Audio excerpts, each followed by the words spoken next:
कैसे हो आप लोग। आशा करती हूँ आप सब ठीक होंगे। निधि चैनल में आप सबका स्वागत है। पुरुषोत्तम मास चल रहा है और आज मैं पुरुषोत्तम मास के 7वें अध्याय की कथा सुनाऊंगी। कथा को पूरा सुने, बीच में बिल्कुल ना छोड़े। नैमिषारण्य में बैठे ऋषियों ने जब सूत जी से पूछा कि भगवान श्री कृष्ण ने अधिक मास के दुख को सुनकर क्या किया, तब सूत जी ने 7वें अध्याय की यह दिव्य कथा सुनाई। सूत जी बोले, हे मुनियों, यही प्रश्न नारद जी ने भी भगवान नारायण से किया था और अब मैं वही उत्तर आपको सुनाता हूँ।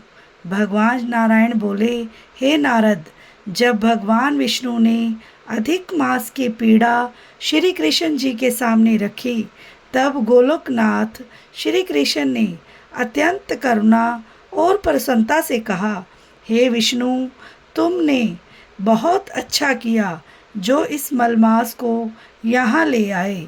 अब इसका उद्धार निश्चित है। भगवान श्री कृष्ण ने आगे कहा, जिसे तुमने स्वीकार किया है उसे मैंने भी स्वीकार किया। आज से मैं इसे अपने समान महान बना देता हूँ। मेरे जितने भी गुण, यश, ऐश्वर्य और महिमा है, वे सब मैं इसे प्रदान करता हूँ। अब से यह मलमास नहीं बल्कि पुरुषोत्तम मास के नाम से प्रसिद्ध होगा।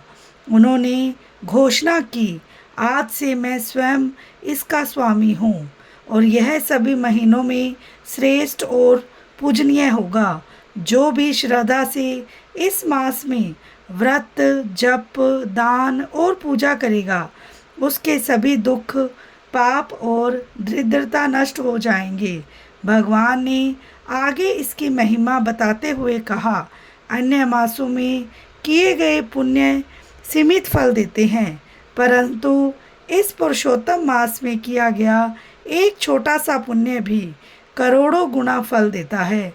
जो मनुष्य इस मास में भक्ति करता है, वह बिना कठिन तपस्या के ही मेरे परम धाम को प्राप्त कर सकता है। उन्होंने यह भी कहा, जो लोग इस मास का अनादर करते हैं, धर्म कर्म नहीं करते, स्नान, दान और जप से दूर रहते हैं, वे दुर्भाग्यशाली होते हैं और उन्हें जीवन में दुख ही मिलता है। परंतु जो श्रद्धा और विश्वास से इस मास का पालन करते हैं, उन्हें धन, संतान, सुख और अंत में मोक्ष की प्राप्ति होती है। भगवान श्री कृष्ण ने विशेष रूप से कहा, मेरे इस पुरुषोत्तम मास के भक्त मुझे अत्यंत प्रिय हैं। उनके छोटे से प्रयास पर भी मैं प्रसन्न हो जाता हूँ और उनकी मनोकामनाएं शीघ्र पूरी करता हूँ। उनके दोषों को भी मैं नहीं देखता। उन्होंने आगे निर्देश दिया, जब भी यह पुरुषोत्तम मास आए, तब सभी को अपनी शक्ति के अनुसार स्नान, पूजा, जप और दान अवश्य करना चाहिए। यही सबसे श्रेष्ठ साधन है और यही जीवन को सफल बनाने का सरल मार्ग है। अंत में भगवान श्री कृष्ण ने विष्णु जी से कहा, अब आप इस पुरुषोत्तम मास को साथ लेकर वैकुंठ लौट जाओ और इसे जगत में स्थापित करो, ताकि सभी लोग इसका पालन करें और इसका लाभ प्राप्त करें। भगवान श्री कृष्ण के ये वचन सुनकर भगवान विष्णु अत्यंत प्रसन्न हुए। उन्होंने श्री कृष्ण को प्रणाम किया और अधिक मास, जो अब पुरुषोत्तम मास बन चुका था, को साथ लेकर गरुड़ पर सवार होकर बैकुंठ को चले गए। बोलो पुरुषोत्तम मास की जय हो, बोलो श्री कृष्ण भगवान की जय हो। और कथा के अंत में हमें कीर्तन अवश्य करना चाहिए और आप ही मेरे साथ साथ कीर्तन कीजिए। श्री कृष्ण गोविंद हरे मुरारी, हे नाथ नारायण वासुदेवा, हे नाथ नारायण वासुदेवा, हे लक्ष्मी नारायण वासुदेवा।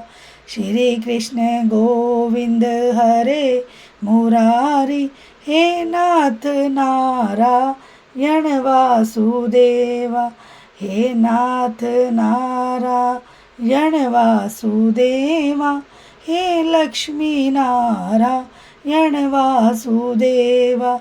श्री कृष्ण गोविंद हरे मुरारी, हे नाथ नारायण वासुदेवा, हे नाथ नारायण वासुदेवा, हे लक्ष्मी नारायण वासुदेवा।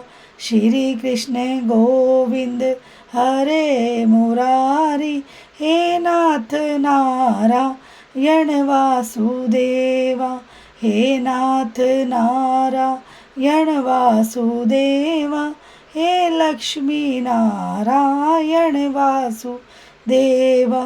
श्री कृष्ण गोविंद हरे मुरारी, हे नाथ नारायण वासुदेवा, हे नाथ नारायण वासुदेवा, हे लक्ष्मी नारायण वासुदेवा। बोलो श्री कृष्ण भगवान की जय हो।